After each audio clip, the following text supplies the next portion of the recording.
Hola, hola, te doy la más cordial y amorosa bienvenida a este nuestro podcast. Lo necesitabas escuchar. Yo soy Ashley Barrios, psicólogo clínico, especialista en relaciones, desarrollo personal y heridas de la infancia. Escogí este tema de la autoconfianza para abrir este podcast. Me dieron la idea de crear este podcast y bueno, heme aquí ya con ustedes, donde podrán conocer un poquito sobre mi trabajo, anécdotas de terapia y vida personal.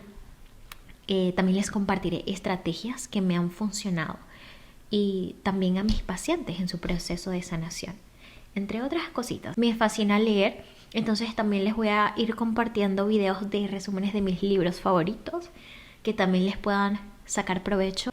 Claro, no se olviden las personitas acá en YouTube a darle a la campanita para que YouTube les notifique cada cuando pues subí un nuevo video. Entonces también, claro, me gustaría que me comenten qué otros temitas quieren que trate en el próximo episodio y lo tomaré en cuenta. Este podcast estará en Spotify, en Apple Music y bueno, por acá por YouTube. Entonces, bueno, pero a ver, vamos a la parte como más interesante y es ¿por qué rayos este podcast se llama así? O sea, miren, les confieso que yo para nombrar cosas soy cero creativa. O sea, yo soy de las que pienso 10 opciones para algo y al final termino escogiendo la primera. Y bueno, así fue que nació este podcast realmente. O sea, lo necesitabas escuchar es la frase que yo más escucho en mis sesiones de terapia. Creo que los mensajes también vienen a nosotros en el momento indicado. Porque bueno, claro, y también inconscientemente lo estás buscando y te llegan en ese momento porque así lo percibes. Incluso a veces sabemos algo, pero lo necesitamos escuchar de afuera porque las demás personas funcionan como espejo. O sea, a veces somos incapaces de mirar hacia adentro y yo siempre pongo el ejemplo de los médicos. O sea, ellos se pueden saber la teoría, pero no se pueden operar a sí mismos. Por eso es que los psicólogos también vamos a otros psicólogos. Así que te recomiendo escuchar este podcast cuando necesites un cambio. Aquí tú vas a encontrar esa señal que necesitas para tomar esa decisión que no te atreves a tomar por miedo, para soltar, para sanar, para emprender, o sea, para terminar un ciclo. Este podcast quiero que sea para ti esa dosis de autocuidado que necesitas. Yo siempre digo, o sea, las cosas como podcast, libros de autoayuda, este tipo de videos nunca reemplazarán la terapia y al contrario, yo te invito a buscar ayuda específica en tu caso, ¿no? Pero bueno, entrando ya en tema, yo quisiera hacerte una pregunta y es si tuvieras más confianza, ¿en qué sería diferente tu vida? ¿Qué harías si tú te levantas un día y te das cuenta que no tienes miedo? O sea, no tienes miedo a fracasar, a quedarte en bancarrota, al abandono, al rechazo, a la muerte, a que pase algo catastrófico, no tienes miedo escénico, etc. Detente por un instante y piensa a qué has tenido que renunciar, qué te has perdido, qué oportunidades has dejado pasar por causa de tus miedos. Y probablemente te vas a dar cuenta que son muchas, porque a todos nos pasa. La confianza es un tema que me resulta particularmente cercano porque durante muchos años yo carecía de ella por completo. Ha sido como toda una montaña rusa, e incluso hasta ahora, hasta la actualidad, porque yo he tenido momentos donde me levanto y digo, ay, hoy me voy a comer al mundo, voy a ir al gimnasio a hacerme una receta súper saludable y después voy a limpiar toda mi casa y después voy a trabajar y después voy a interactuar en Instagram y después voy a crear un podcast, a diseñar, o sea, tantas cosas. Pero ¿qué pasa? Que al otro día me levanto pensando, Dios mío, tipo novela dramática, así, ay Dios mío, es que yo no he hecho nada, es que yo soy un fracaso, ¿por qué estoy aquí? O sea, esa mini crisis existencial que a todos nos da en algún momento de nuestra vida. O sea, si ven que este proceso de autoconfianza siempre va a ser así, una montaña rusa, todo este camino de desarrollar mi autoconfianza realmente no empezó ahora. Empezó cuando yo tenía 12 años, que padecía un trastorno de ansiedad y un episodio depresivo bien fuerte, que incluso me tuvieron que medicar a esa edad, porque yo ni siquiera podía dormir. Y una de las razones, entre tantas otras, fue mi autoexigencia, mi autocastigo mental. Y claro, eso que apenas yo estaba en el colegio, o sea, imagínense. Me acuerdo también que uno de mis sueños era tener un programa de radio. Y fíjense que lo tuve a esa edad. Pero, ¿ustedes creen que eso hizo incrementar mi baja autoestima? Pues no, o sea, yo digo que le empeoró más bien. Porque pensaba, ¿y ahora que tengo esto, y si no soy buena? Porque es que yo quería ser la mejor en todo. No la mejor en mi salón de clases, de mi colegio.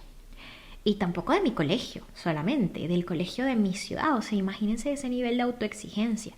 Incluso yo llegué a representar en varias ocasiones a mi colegio y la gente decía, wow, que le hace genial y esto. Pero cuando yo llegaba a mi casa, no me sentía yo, me sentía cansada mentalmente, físicamente.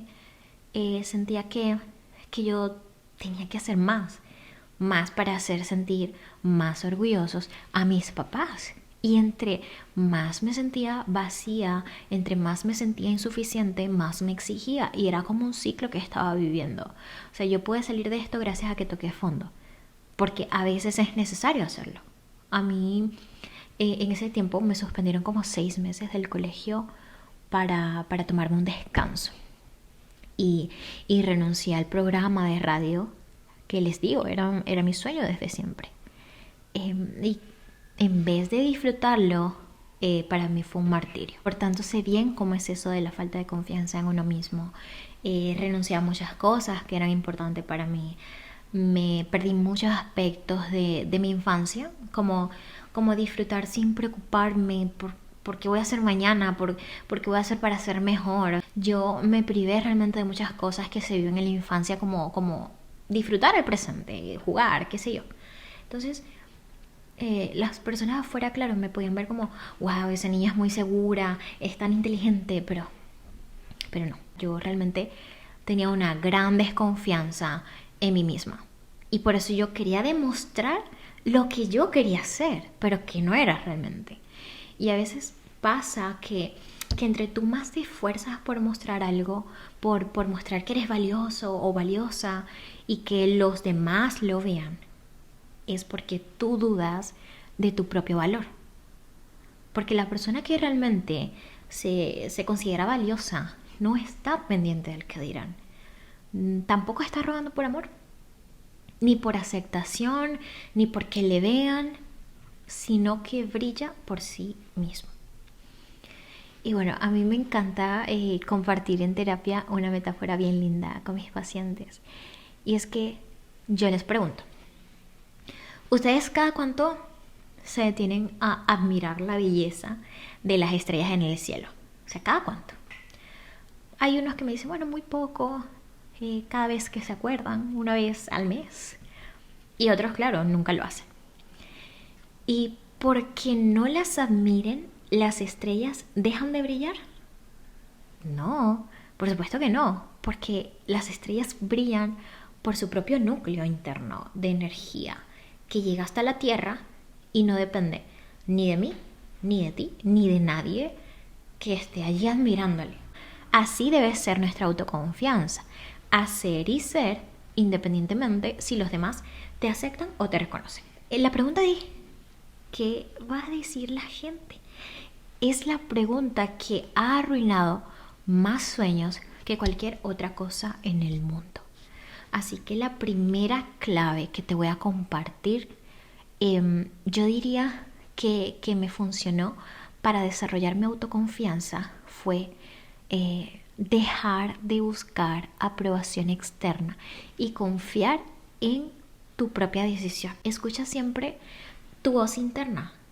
Eso es lo que te ayudará a tomar decisiones que se conecten realmente contigo mismo. Porque a veces olvidas que solo tú eres el experto o la experta de tu propia vida. Nadie más, de verdad. O sea, ni amistad, ni ningún familiar o compañero. Solo tú sabes lo que se siente, la experiencia de estar en tus zapatos. Esa voz interna siempre es como esa intuición que te ayuda a tomar decisiones sin buscar la aprobación externa, ni de buscar miles de opiniones y nada por el estilo. Date la oportunidad de vivir las consecuencias agradables, incómodas de tus propias decisiones. Les cuento que en terapia una de mis pacientes me decía, yo le comenté a mi mamá de los problemas que tenía en mi matrimonio y ella me decía, hija, lucha por tu matrimonio, lucha por él porque, bueno, el día que tú te divorcies me pierdes como mamá. Y a ver, yo le preguntaba a mi paciente, ¿y a ti te gustaría la misma relación de pareja que tiene tu mamá? O sea, es decir, sin cambiarle nada, la mismita. Y me decía, claro que no. Entonces la respuesta que yo le di fue, bueno, entonces sigue los consejos que te dé, pero al revés. O sea, hazlos al revés para que no te den los mismos resultados. Fíjense que nos acostumbramos tanto a vivir bajo las expectativas de los demás, creencias, deseos, como los demás quieren vernos, pero nunca como nosotros nos sentimos con esa vida. Por eso digo que los miedos son transmisibles, son como un virus. Esta mamá está aconsejando desde su propia incapacidad, porque cuando, claro, alguien te dice, tú no puedes hacer X cosa, realmente te está diciendo, yo no puedo o yo no pude. Y como yo no pude divorciarme por mis miedos, tú tampoco vas a poder por mis miedos también. Algo muy importante que quiero que tomes en cuenta hoy con este episodio es que ninguna decisión es buena o mala, toda decisión y experiencia te va a enseñar algo, te enseña y también te hace crecer. Tú eres capaz de saber cuál decisión se alinea a lo que quieres para tu vida, a tus valores, a tus principios. La segunda clave que te quiero compartir es que en vez de sobrepensar, actúa y punto. Sobrepensar todo y cada uno de los pasos que vas a dar o de las posibles catástrofes que pueden pasar es lo que te lleva a la inacción. Por ejemplo, a mí me pasó antes de crear este podcast. Yo pensaba, ay, ¿qué temas voy a tratar? ¿Qué voy a decir? ¿Qué pensará la gente incluso? Y si les gusta y si no. Y me llevaba a retrasar más y más este proyecto. Comenta una manito arriba para saber si también te ha pasado y no estoy sola en esto. La tercera clave para confiar en ti es hazlo aún con miedo. Mucha gente piensa, ay, es que yo no voy a poder alcanzar mis metas ni rendir al máximo mientras yo no tenga confianza. Pero no podemos desarrollar habilidades de karateka, por ejemplo, solamente con leer y punto.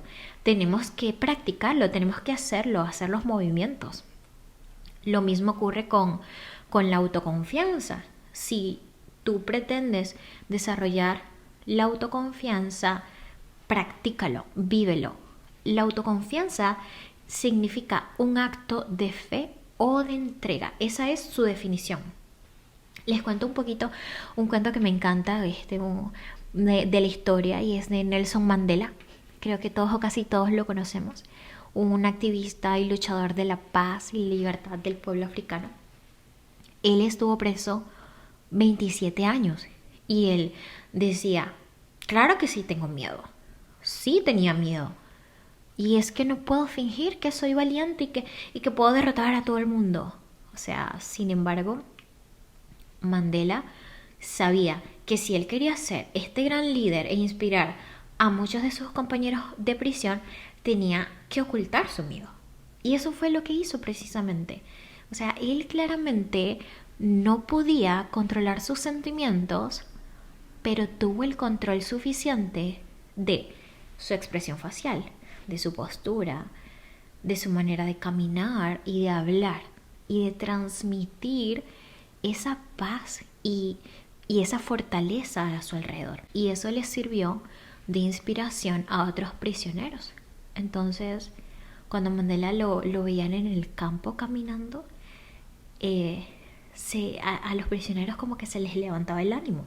Y ellos decían, solo con verlo era suficiente para mantenernos animados durante varios días, imagínense eso. Si bien Mandela no tenía la sensación de confianza, sí tenía la confianza como acción. O sea, no como sensación o emoción, como acción, lo practicaba. Él no se sentía tranquilo, él no se sentía seguro y confiado. ¿Quién se va a sentir así en la cárcel, por ejemplo? Sin embargo, estaba claramente como empeñado en actuar con confianza. Y aun cuando sentía miedo, la clave es triunfar sobre el miedo. O sea, y con esto no les estoy diciendo que finjan. No se trata de eso, no se trata de fingir, sino de que aprendas a manejar el miedo por medios eficaces y que te sirvan para manejar tu vida. Nunca esperes a sentirte plenamente en confianza para tomar una decisión, porque si se dan cuenta, normalmente tomamos decisiones siempre con miedos y nunca estamos preparados para nada, aunque lo queramos y lo deseemos. Yo hablaba con una paciente que su sueño siempre fue ser mamá y durante el proceso terapéutico logró serlo. Y ella me preguntaba, ¿por qué siento miedo si yo siempre quise ser mamá y era mi sueño? Y bueno, porque obviamente todo lo nuevo nos asusta. O sea, pero no significa que no lo vamos a lograr, no lo vamos a poder. Así que si tú esperas sentirte 100% seguro de algo para empezar a hacer lo que quieres, lo más probable es que te quedes esperando toda tu vida. Porque así funciona la confianza. No puedes fingir que tienes confianza. Tienes que ganártela. Y solo hay un modo de lograrlo. Si queremos hacer algo con confianza, ya sea hablar en público, pintar, jugar al tenis, relacionarnos con otras personas, tenemos que hacer el trabajo nosotros mismos. Tenemos que practicar las habilidades necesarias una y otra vez hasta que se convierta en algo natural para ti. Si no tenemos estas habilidades para hacer aquello que queremos, no podemos esperar sentirnos confiados al momento de hacerlo. Es una regla de la confianza. Por ejemplo, yo no puedo esperar sentirme segura cuando me tire a surfear en olas de 20 metros en Hawái, si en mi vida yo he surfeado, ni sé nadar de paso. Entonces, desarrollar y practicar una habilidad también requiere tiempo y esfuerzo. Pero, claro, nuestra mente va a intentar sabotearnos en el proceso. Y por eso, la cuarta clave que te voy a dar para mejorar tu autoconfianza es ignorar los pensamientos de autosaboteo. Estos pensamientos se pueden ver como esas excusas que te llegan a tu cabeza como de repente, ¿no? De que voy al gimnasio, pero ay no, es que estoy muy ocupado, es que hay mucho frío, es que hay mucho calor, no estoy de humor, estoy cansado, ay no tengo con quién ir, me falta disciplina. Y así sucesivamente. O sea, nos llenamos de... Porque es que la mente es bien creativa para inventar excusas, pero no soluciones. Eso sí, no. Entonces, cuando nosotros nos quedamos atrapados en estos pensamientos, es muy fácil rendirnos. Y la quinta clave que te doy es no tengas expectativas elevadas. Hay personas que se ponen objetivos tan altos que al final terminan abandonando todo. Por ejemplo, si yo quiero tener el hábito de la lectura, pero jamás en mi vida he leído un libro completo, tengo que empezar de a poco y con un libro que de repente me guste el tema, que sea corto, pero no. Hay gente que para autosabotearse dicen, ok, ya voy a leer este libro de 1000 páginas, bien aburrido de ciencia, y si no lo logro en 5 días, soy un fracaso. Y adivinen qué pasa. Pues que lo termina dejando a la mitad. Así funciona. Ahora, la sexta clave que te quiero dar hoy es aceptar la incomodidad. No le tengas miedo a lo difícil. No, nosotros no confiamos en nosotros mismos porque a la más mínima incomodidad dejamos todo botado. ¿Cómo entonces sabremos si somos buenos en algo? Si no nos damos la oportunidad de hacerlo. O sea, hoy te invito a que hagas eso que tu mente te dice que no puedes hacer. Y ya para terminar, quiero decirte que no es el miedo que te paraliza. No es el miedo lo que paraliza a la gente. Es su actitud frente al miedo lo que mantiene a la gente paralizada. Así que actúa como la persona que quieres ser y haz aquello que de verdad te importa. Les invito a que me compartan un poquito de su historia con esto de la confianza, si se les ha hecho difícil, cómo ha sido el camino que les ha ayudado, en qué se han quedado estancados. Me comenten qué les pareció el tema, si les quedó alguna duda, y para el próximo episodio me encantaría también que ustedes me dejaran comentarios para saber qué otro tema les gustaría que platicara. Nos vemos en una próxima. Abrazotes inmensos y muchísima suerte y éxito en esta práctica de la autoconfianza.